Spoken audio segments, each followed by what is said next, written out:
Today, I am very excited to host a new friend named Laurie McGraw. Now, Laurie is a 30-year executive who is known for driving innovation, company growth, and industry standard setting across the healthcare sector. She is a board lead and director to multiple NASDAQ companies, a venture advisor, and a health equity champion. Previously, Laurie has also been a TEDx speaker and part of the Forbes Technology Council. She and I briefly crossed paths when she was the president at Allscripts, but have more recently got to know each other through her incredible podcast called Inspiring Women. Now, outside of work, Laurie is a passionate outdoor enthusiast and is fortunate to live between both Boulder, Colorado and Big Sky, Montana. Now, as you'll see today, Laurie is committed to building the next generation of leaders through her podcast, Inspiring Women with Laurie McGraw. On that show, she is providing incredible insights to women who are navigating their career paths and working to make a positive impact in the world. Enjoy the show. Laurie, welcome to the show today. Rebekah, thanks for having me. I'm looking forward to this. Me too. I've been looking forward to it all week long. You're such an incredible person who's had a very impactful career and now are making an even bigger impact in a lot of women's lives around the country. So excited to chat today and learn more about you and your background. And I'm so excited to pay attention to you and learn a lot more about podcasting, which is my new hobby and seems to be your area of clear expertise. So anyway. Thank you. I love it. It's always great to collaborate. So let's dive in here. As you know, I talk a lot about digital transformation, which in some worlds is just a buzzword.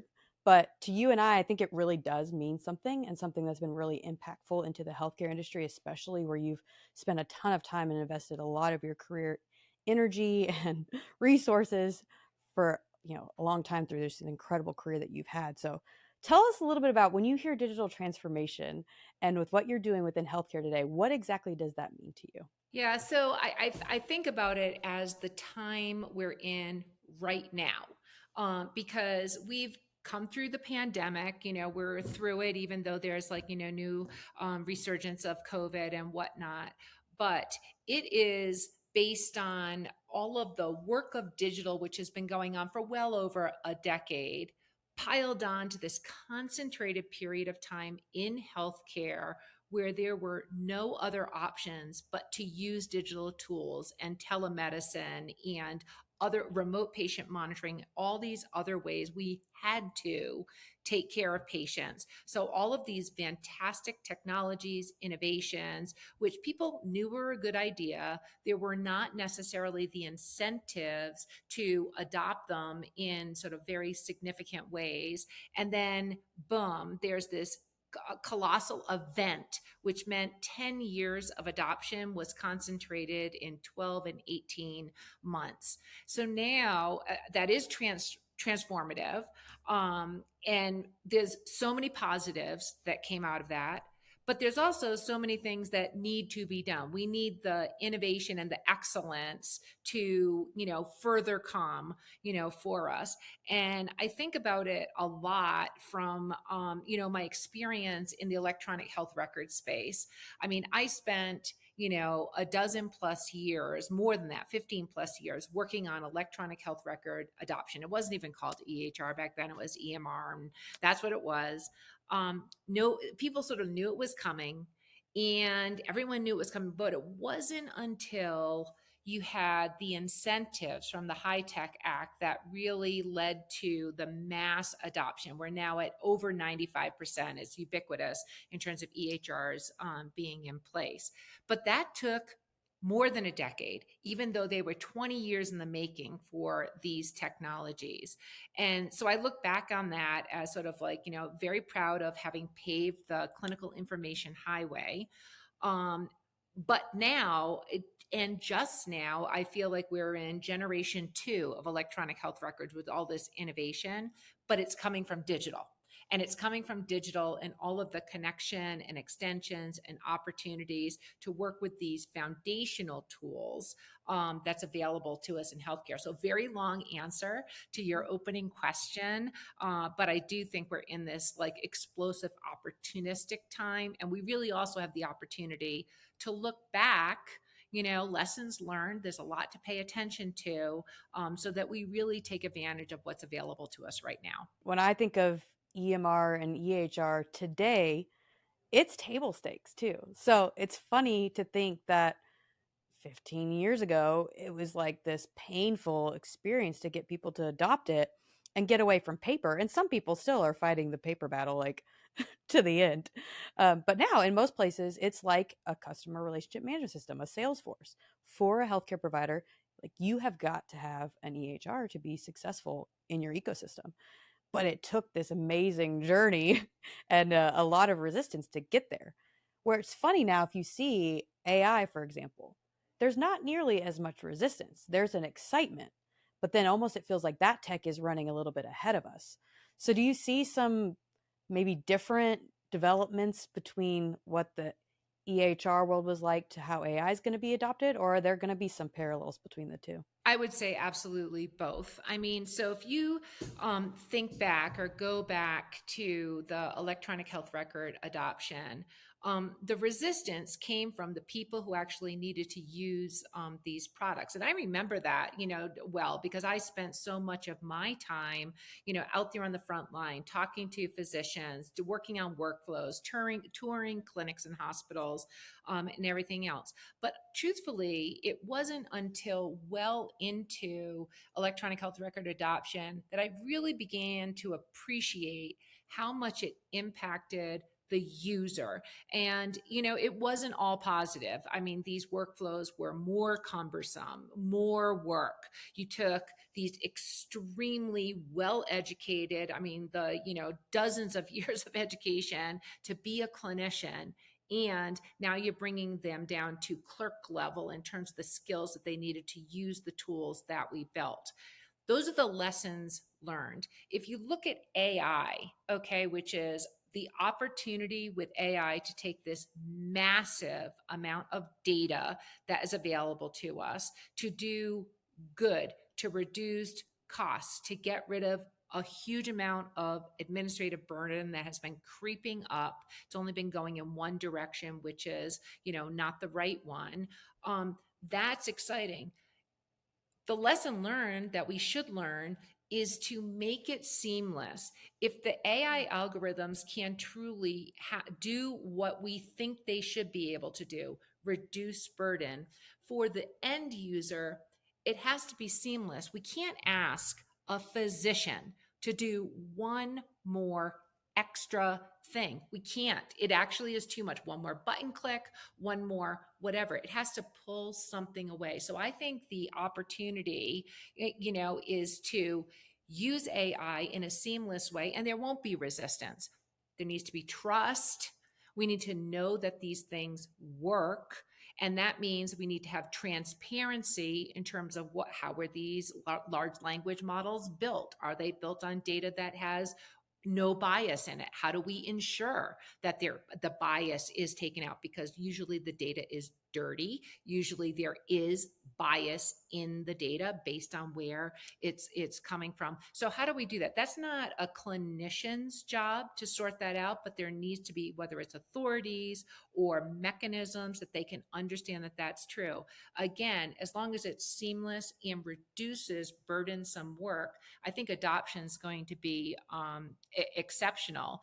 I would also say that those things that I think we want to take for granted is their security, is their patient privacy, is their transparency in that data. We want all those things to be true, but the likelihood that they will all be true is, quite frankly, it's very unlikely, because right now we just have the beginnings of AI frameworks and guardrails that are policies, not laws, not regulations that companies must abide by. So we're in this time where those guardrails and other things, they do need to be formed, and we need to catch up as quickly as possible as the technology is moving, because it's exciting. But without that, I expect we'll have some failures, we'll have some problems out there. And again, that doesn't for me, that doesn't say like, okay, we need to put a complete halt on things, but we really, I believe, need to bolster the policy frameworks, the guardrails, the regulations, and things to ensure that we have the safety and other things that we expect out of these types of innovations. I want to talk about too, because I was thinking about this recently, kind of a missed advancement, for lack of a better term, in healthcare with blockchain. 6, 7 years ago, blockchain was the next big thing for healthcare, and I was going to have all this protection, and people could, have their own data literally available to them via the blockchain. And it didn't really happen, I think, as people planned. And I'm sure you were right in the middle of a lot of that and trying to make it work. And it's worked in some forms, the blockchain and other, industries and other applications. But healthcare, it just didn't hit the mark right on the head. So I'm curious your perspective on maybe what that miss was and what the learnings were from that experience. Well, so you're exactly right. I did spend quite a bit of time, exploring blockchain back when I was at the American Medical Association. And we were exploring it because we thought there was a really great application of blockchain to the credentialing of physicians and what certifications they need, and sort of keeping those credentials with them lifelong, because with their various dates, expirations, new starts, all of those things. But we were in that exploration very, very cautious about it, because once, of course, you're on the blockchain, the sort of like the erasing it and having those permanent records be corrected, it became very complicated very quickly. And we saw those types of explorations with many different companies that we were working with or talking to or exploring, in terms of just like, okay, what would this be used for? So some of it, from my perspective, was the permanency and just like, what does that mean, and how, what are the right applications? The other thing that just, why didn't it catch on all over the place? It seemed like the applications were just not as prevalent, in term where blockchain obviously would be the right solution, technology solution for this problem. So that was sort of the lot of caution to it, but then the application mismatch. Whereas if you move to whether it's just like digital tools or AI, the applications are seemingly infinite, in terms of like, oh, what if we took this process and we put it, and made it, asynchronous, synchronous, available to the patient, remove like these 13 middle steps, along the way. What if we could start monitoring patients with diagnostic tools in their home, so they don't need to do all these other things? And those were early ideas that still, still are being adopted. But with AI, I mean, anybody can think of like one more thing they just experienced where there would be a natural application that could work, and do something positive, remove a barrier, something like that. No, you're right. And then I also think to COVID, where I feel like a lot of companies showed their cards on how fast they could make innovation happen. That if there's something there and it drives a business outcome, they're going to make it happen. And if not, it's like, okay, learn, pivot, move on. So it's funny now to be able to see what people accomplished in 12, 18 months because of being in such a rare situation like the pandemic, that now you can kind of sniff out when there's situations and in these startups that are the next big thing. And it's like, well, if it's not catching on in 12 to 18 months, then technology is moving so fast. Maybe it's not going to solve this business outcome, and it's time to go find the next thing and try to advance that as well. Yeah, I think we'll be learning, from the lessons of technology adoption from COVID for quite some time. I mean, I just think, like, everyone responded technology wise, the healthcare system, which was quite frankly near the point of breaking already, whether it's sort of like the financial pressures, the burden pressures, the workflow pressures, the so much data, but still sort of a lack of the right data in the right place. It was breaking. And then boom. And the response from companies, obviously clinicians, to this, the amount of care that needed to be delivered. We learned so much. And the other thing I think that we absolutely was brought to the forefront, which has always been there, was the health equity issues that are there in healthcare. And we can talk about that or not, but in that particular space, in the health equity space, I think that became sort of something that was absolutely brought to the forefront of everyone, not just people who were sort of working in that space, which I think is a really good thing. If we can sustain that awareness and bring equitable healthcare to all, that would be to me one of the greatest achievements of the next 10 to 20 years. If we could sincerely close those gaps in care delivery, whether it's the pulse oximeter that, doesn't recognize, darker skin tones or melatonin in skin, or like as one example of thousands of examples.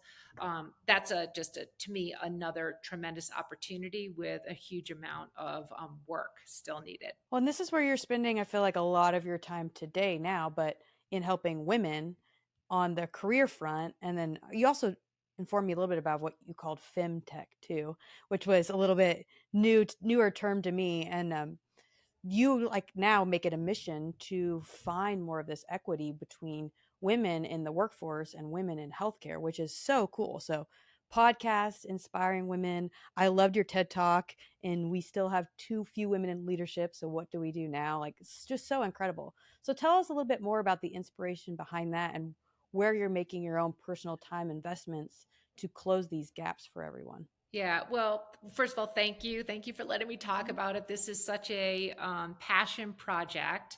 And it came about during the pandemic. I mean, my entire career as a woman executive, I am the same story as we all know. Just one of not the same number of women around any particular table as there were men. So there you go. So I've spent a lot of time with that in my acute awareness. I have, mentored many women. That has always been an important part of who I am. During the pandemic, there was the Women in the Workplace study that comes out every year, comes out from McKinsey and the Lean In organization.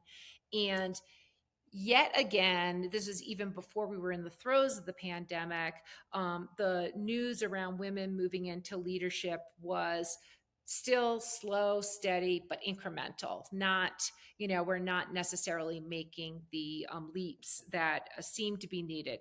It's not a pipeline problem. It's just a lot of issues. So I started this podcast. It's called Inspiring Women with Laurie McGraw. All I do is I interview incredible women at all kinds of stages of their careers, mainly focused on healthcare, technology, innovation. And I try to lift them up and show their voices. And how did you get here? And how did you tackle this problem before you were this incredible person, with the only intention so that others can hear the stories and maybe perhaps hear something that resonates with them, because everyone is different. Everyone shows up, is authentic in their own individual way, and has the opportunity to advance in leadership. So that's my mission. It has been really fun. We're 2+ years into this, and what I've really enjoyed about this is not only does it resonate certainly with women, and particularly younger women, which is very important to me, but it has resonated so much with male leaders, people who are in positions of power and influence, and making decisions about what happens with their colleagues, their networks, their employees. And it's resonated with them in a way that just is very affirming for me, and just says to me, like, this is great. The fact that people don't necessarily know these things, where the biases are, where the numbers stand. It shouldn't be a surprise, yet it always is kind of a surprise. And then, of course, I explore innovation. And one of the areas of a lot of innovation right now is femtech, as you said. And this is actually funny, because the idea that in healthcare, women biologically, whatever, are the women are different, and that there's other types of care solutions that might be needed. It's not just having babies; it's an entire spectrum of life cycles. in some ways it's kind of humorous, but there's new money coming into it. There's new solutions that are being developed. There it's being sort of like categorized as $1 trillion space of like, opportunity that's out there, which would be amazing if there was. And there's a little bit of investment. So there's new funds that are specifically going into this space. There are new companies, but there's definitely more dollars needed to support the opportunity for innovation in this area. I love it. And kudos to you too, as I was checking out your podcast and your TEDx talk. In the way that you elevate women, it's never at a negative impact to a man, which is kind of rare in some cases now. A lot of women want to make the guys out to be the bad guy and toxic masculinity as to why they need to stand up and why they deserve XYZ. And I think it very rarely has to do with what men are doing wrong, and it has to do with what women just need to step up and do more. And I think in your now what of your TEDx is exactly what you're encouraging women to do now. And I want you to speak a little bit more to that. It's confidence, it's investing in yourself, it's being in the right rooms, not working at the detriment of taking somebody else out for you to then be elevated. So Being like just taking down of the problems, and like those are important issues. So like whether it's unconscious bias, which as it turns out 67% of people in a recent study have unconscious bias against women. 67% of people, that's women too, right? So that is an enormous, so that is 90% of people who are making decisions in boardrooms for board director seats are men. So like these are just facts. And so my view is like these are facts. They're not, we can bemoan them, and we can and should work on systemic issues. Absolutely, all the time. But as an individual, I feel it is imperative for women to take control of what they can take control of, despite odds, despite issues, and do what they can. And so, I just through lots of discussions and lived experience, boil it down to there are a couple things that are needed. Certainly confidence, and confidence shows up when you have it.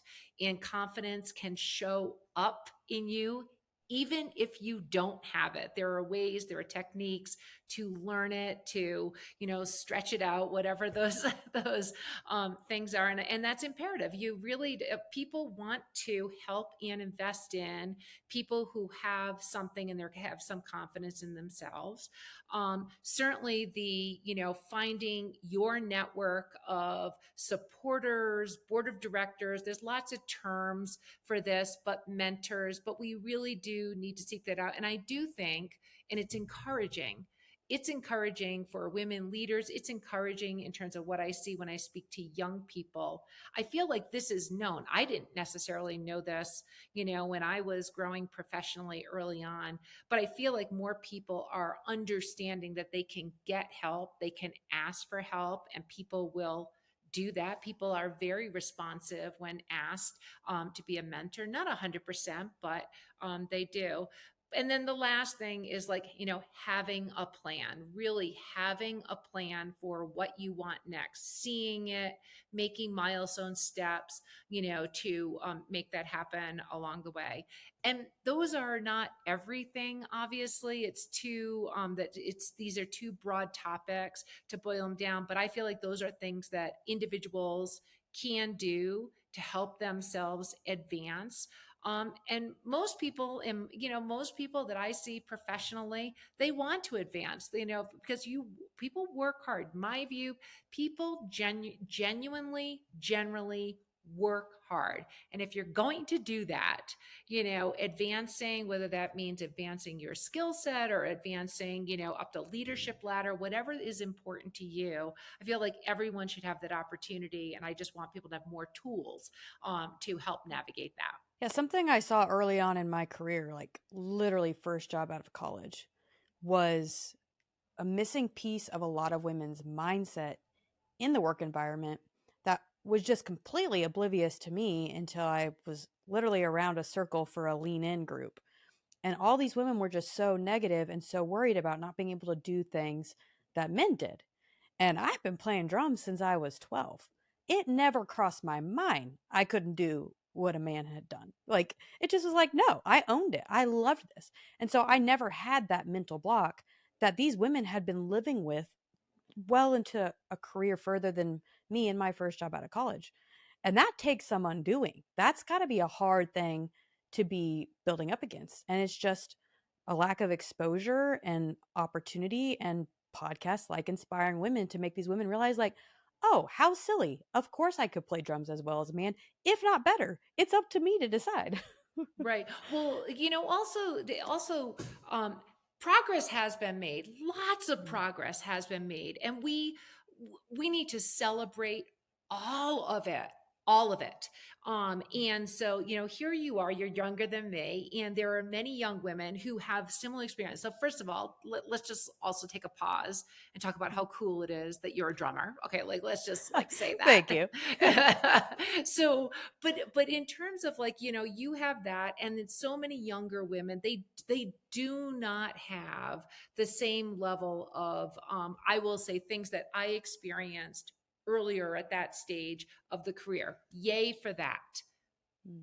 And younger women also still have the experience where they're not being paid equally to a male counterpart who's doing a similar job.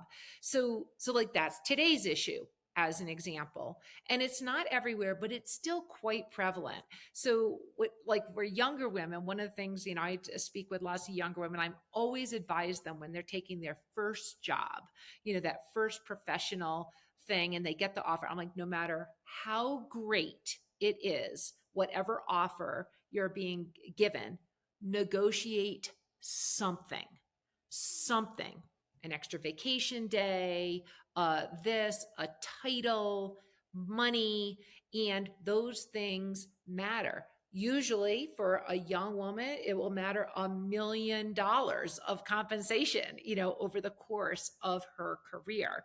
But those are the types of things that are today's issues for young women. And they don't need to do the types of things or face the types of things that I faced, way back when, because that was way back when. I mean, it was a long time ago. And yay, we don't have to worry about the not feeling like I could drum as well as anyone else, because you obviously can. Yeah, no, that's I've great. heard about the drum offs. I might have beat a guy, but that's a story for another day. I love this. This has been so inspiring, Laurie. I've loved having you on the show, and I want to wrap up with one final question, which is around principles. And I'm curious to hear from you. What is the guiding principle that you've lived by to be successful in business? I mean, there's several. There's several, but so I am the type of person who, I am a learner. I am really about sort of like pushing myself, learning the next thing. Like right now it's podcasting. I'm learning from you, Rebekah, right? We were talking about that. And that's today important. Learning things is very important. But I spend a lot of time sort of like being true to who I am. And what that means for me is I expect things like a level of excellence, whether that's, something I'm putting together. I want things to look a certain way. I want it to, be spell checked. All of those little details matter to who I am. And if I say I'm going to do something, it's always been important to me to have deliverables, to sign up for something by a date. This is what you can expect. I expect to honor that.